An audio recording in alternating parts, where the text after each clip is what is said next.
I don't think this was some kind of accident. There's too many fail-safes in place. People are dying. No, you actually can't skip the cutscene. So you could try, like if I press options, it'll say like it's not ready because the level's still loading. But eventually when the level loads, you can skip it. But it takes some time. And that's why we saw that long load screen at the beginning. Colin, Andrew asks, how many hours does Killzone's single-player mode take to complete? I would say it's going to take you about 10 hours. You know, maybe a little less, maybe a little more, depending on how thorough you are. I'm pretty thorough, right? Like, when I reviewed The Last of Us, it took me longer than most people because I was like going in every crevice looking for collectibles and all that kind of thing. When you're running through the game, you can do it probably 8. There's 10 chapters, some twists and turns along the way. Some chapters are longer than others. That one's actually kind of long. So I mean, yeah, that took us almost an hour. Well, 45 minutes. Yeah. Do the collectibles give you any advantages, or is it just story? It's just story. You do trophies and stuff like that, but there's no like in-game benefit. But I think that the production value on the newspaper clippings and the voice recordings and the dossiers that you find are just so cool. You know, it's not just like text on the screen, half-ass writing and stuff. It's actually like it's trying to tell you something. And the comic book pages in specific are really cool because you find them that tells like a story as well. I know people really like that. People get into the lore of games. Like you really like Mass Effect, where like they had all the interesting facts in the. I would spend hours just reading about planets in Mass Effect. You know, like it was nerdy. And so that's what's cool about Killzone. Killzone for me always had an amazing theme. You know, these almost fascist-like and looking Helghast, and they're fighting the humans and stuff. They just never really took advantage of it. And I feel like by telling a more nuanced story away from like a straight-up war, that they're able to kind of explore the nuance of it better. And I think that's one of the things that's really special about the game. But actually not this far yet. Yeah, this is the 3rd chapter, and it's on a space station. It's kind of got almost a horror vibe at this stage. When I think horror in space, I think Dead Space. Yeah, I mean it's not Dead Space, but it's and I adore the first Dead Space, but this part kind of shows off some of the more like floaty sections I was talking about. Like there are parts in the game where literally you're floating. Yeah, like zero gravity sections, falling sections. And I'm not crazy about them. This is some of the better ones. There are a few parts in the game that are pretty rough, but the zero G sections in the ship are not a huge problem, and you don't have to do it very often, for very long.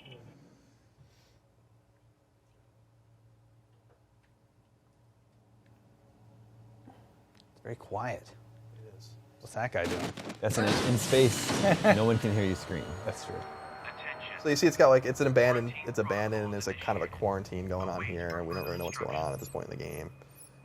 Well, the cutscene, the guy was talking about some sort of infection. Right, and you're kind of going and investigating. There's like messages for people, wear a mask.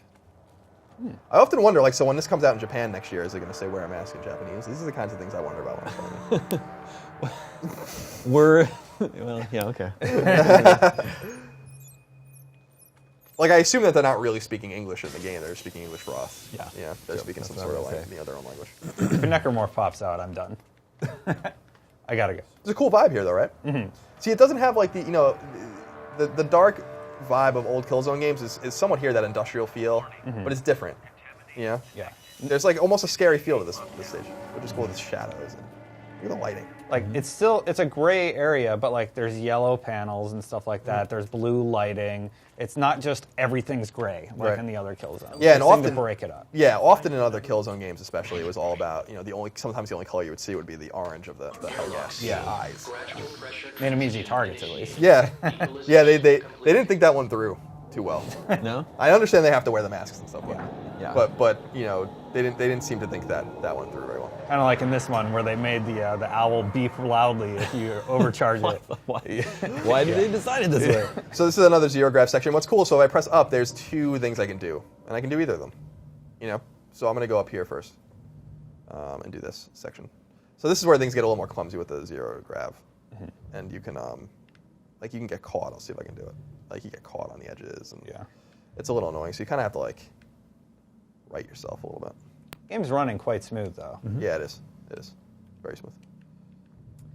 Colin, we have a question here. Remember, viewers, you can tweet your questions at IGN, #PS4, just like Justin Ryan did.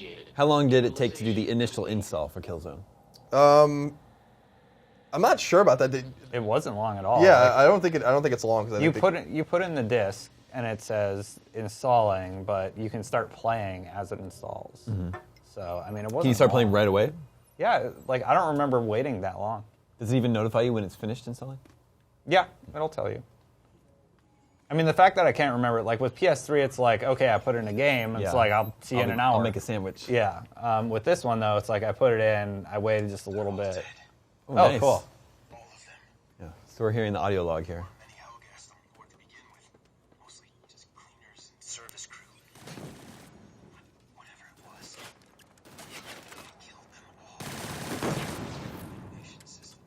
It's cool, right? Like, Yeah, it's very cool. And you just keep playing.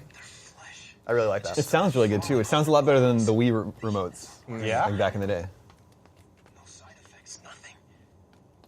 Unauthorized personnel found in science labs will be reprimanded. No one wants to listen. Nobody wants to talk about it. It's as if their silence will somehow absolve them. Hide the fact that they built a weapon.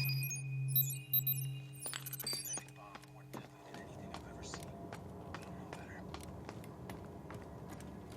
I could have stopped her. There's a lot to explore, a lot of little nooks and crannies. When you play this the first time, I don't want to, I was like really walking around very slowly because I was like, I got some horror vibes from it where I was just like, I don't know what's going to jump at me. Yeah. Just drop it. Mission accomplished. So these petrocyte capacitors are used in several stages, and you use them as keys, basically, to unlock certain parts of the ship or other places you're in. Unfortunately, I don't think we're going to be able to see much more of this level here, Colin. That's good though, because people Yeah. will be able to experience it for themselves, which is better. So we're going to need to get another one from the other side of the ship. Airlock malfunction. Hull integrity compromised.